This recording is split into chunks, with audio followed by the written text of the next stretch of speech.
sweet, sour, salty, heavy, oily. Things like cheese, bread, ice cream, chips, even fried foods, food from outside, cheesecake, sugary foods. These are a lot of the things that are really important to keep very minimal when we're looking at a kapha diet, because these contribute to kapha. And we'll often see, if somebody is really craving ice cream before going to bed, this is one of the worst things for weight gain, okay, because it increases kapha. So we need to look at some of the things in our own diet that are contributing to kapha, okay? And we need to increase things that are going to be good for kapha.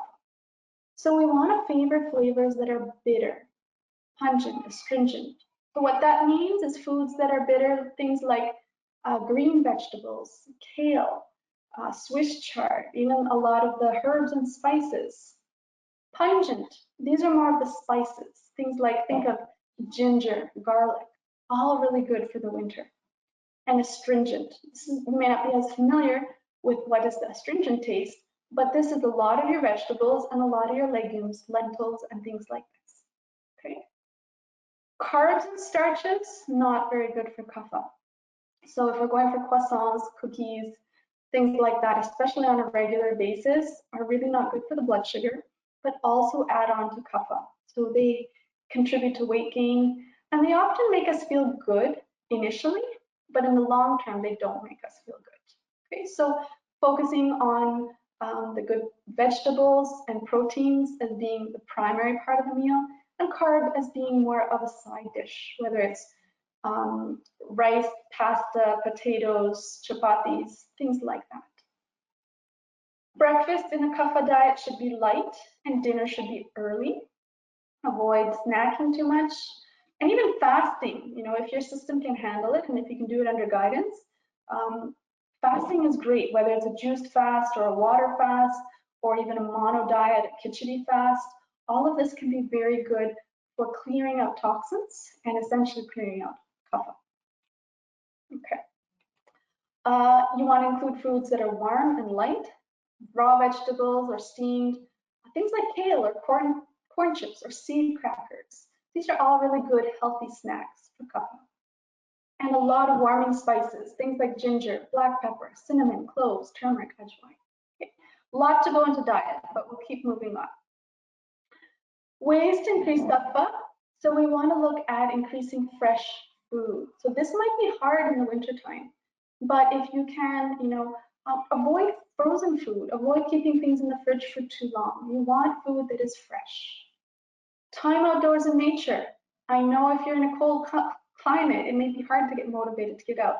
Bundle up, go for even if it's a 5-minute walk, especially on sunny days, it can do a lot for you. Meditation, prayer, yoga, all of these really help tune yourself inward and bring your senses inward towards healing. Align yourself to the timings of nature, waking up by sunrise, eating the largest meal at midday, and sleeping early.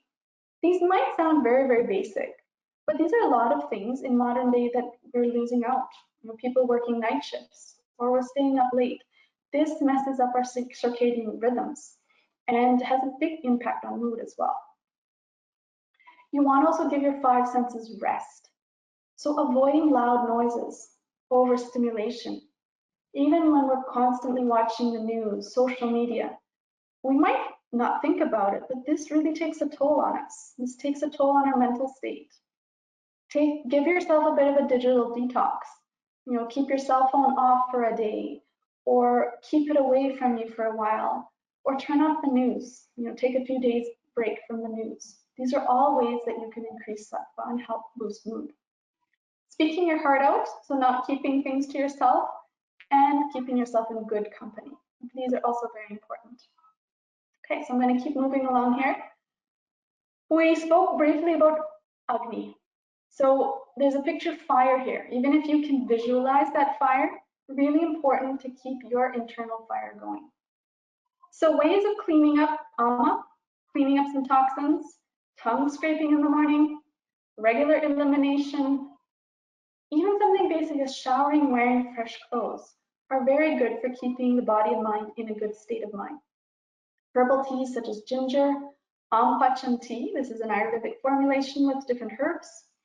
Clearing out old stuff, getting rid of clutter, and avoid overeating. These are some of the things to help reduce your toxic load. And you can strengthen your Agni with digestive spices like ginger, ajwain. Keep yourself motivated with things to look forward to. Okay, again, really important pandemic time.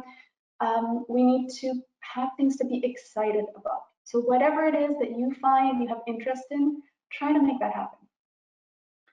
Daily movements, exercise. Okay, exercise doesn't mean a necessarily heavy duty workout, but get moving and focus on the things you love to do. This is all really crucial for strengthening your Agni in your body and in your mind as well. Establish wellness routines.